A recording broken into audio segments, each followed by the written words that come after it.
Permintaan terakhir Ustazah sebelum tewas, "Ibu, dia cantik sekali hari itu."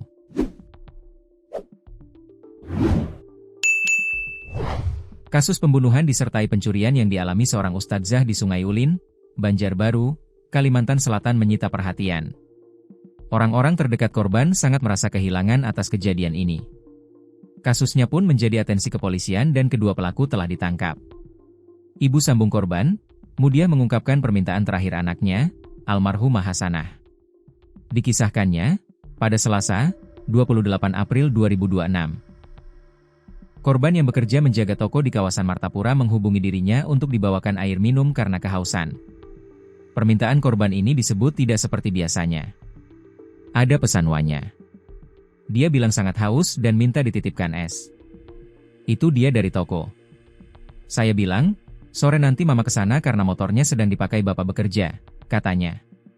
Pada sore hari, ibunya pun langsung keluar rumah membelikan minuman dan mengantarkannya ke tempat korban bekerja.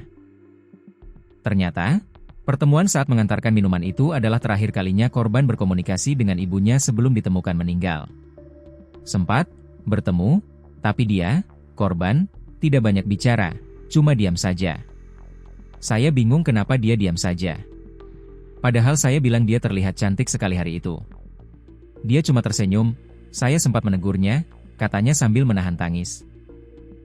Lanjut Mudiah, korban diketahui memiliki rutinitas mengajar di Pondok Pesantren Muraatul Lugah Martapura dan bekerja shift sore di toko hingga pukul 19 WITA.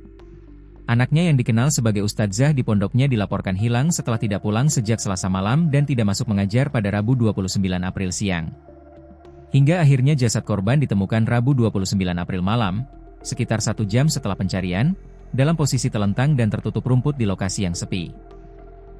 Sementara, belakangan motor korban sudah terlebih dahulu ditemukan tidak jauh dari tempat kejadian.